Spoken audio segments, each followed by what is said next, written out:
Hi, hello, welcome to lesson 2. We're going to talk about the relationships between sine and cosine. Here we go. So during this lesson, you're going to learn how to understand the relationship between the sine and cosine of complementary angles.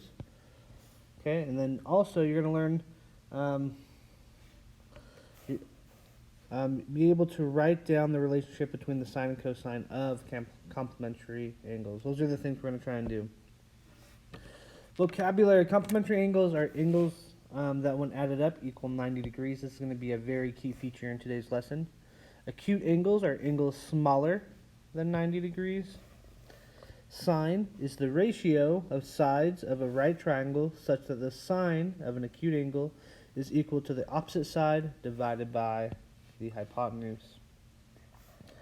Cosine is the ratio of sides of a right triangle such that the cosine of an acute angle is equal to the adjacent side divided by the hypotenuse. Okay, so we know that right triangles have complementary angles. We know this because all triangles have interior angles that will add up to 180 degrees, right? When a triangle is defined as a right triangle, one of the interior angles is 90 degrees. Since one angle is 90 degrees, that means the other two angles in the triangle must add up to 90 degrees, hence being complementary angles. So we got 90 plus 90 is 180, okay? So a right triangle will have a right angle as well as a pair that create a complementary angle, if that makes sense, okay? So let's go about this. I have the sine and cosine have a special relationship with the complementary angles in a right triangle. So first, what we're going to do is we're going to find the sine of A, the sine of B, the cosine of A, and the cosine of B in the triangle below. Okay, so we're going to look at angle A first, okay? So we're going to do this in red, and I'm going to label it. The labeling really helps me when I first am doing this. So I have my hypotenuse, my opposite, and my adjacent side. So the sine of A is opposite over hypotenuse. So we get 3 over 5. And the cosine of A would then be 4 over 5. Okay, then we're going to change colors. 5 is still my opposite. Now we're talking about angle B, so now this is my adjacent. Notice my opposite and my adjacent are going to flip. So the sine of B is 4 over 5. And my cosine of B is going to be 3 over 5. So notice the big thing that I want you to see here is this adjacent opposite, they change based on which angle. My hypotenuse, though, is always going to be the same.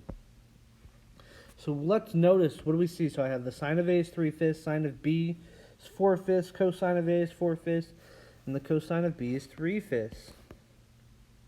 The cool thing here is that we find out that the sine of A, right, is equal to the cosine of B, and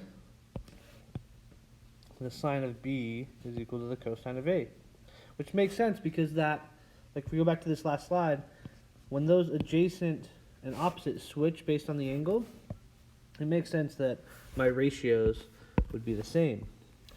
So since they are complementary, we know that the sine of A is equal to cosine of 90 minus A, and the cosine of A is sine of 90 degrees minus A.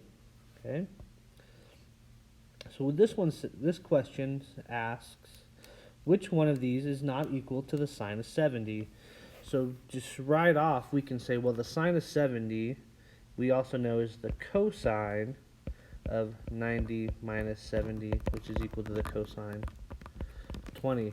So I'm looking for, in this answer, the cosine of 20 or the sine of 70. So sine of 90 minus 20 is 70, so that one's okay.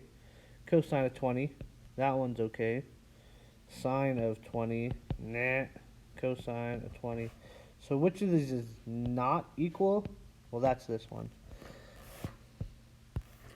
Okay, 90 minus 70. Okay, complementary angles. So if angle A and angle B are complementary angles, okay, so they're complementary, we have to state that. The measure of angle A equals 26 degrees, well, we don't need to write that down.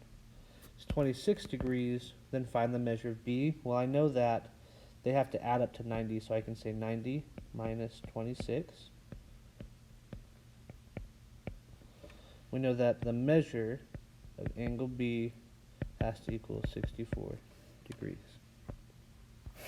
Okay, so sometimes the relation of the sides are represented as decimals. When two complementary angles are added together, they should add up to 1. So if we're dealing with decimals, it should add up to 1. So if A and B are complementary angles, then if the measure of angle A is 0.57, then the measure of angle B has to be what?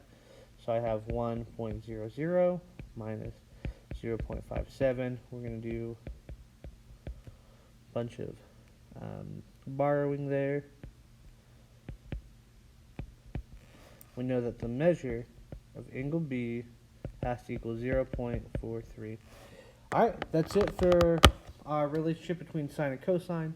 If you have any questions, please come and talk to me, talk to a tutor. We'd be happy to help you. Have a great day. We'll see you next time.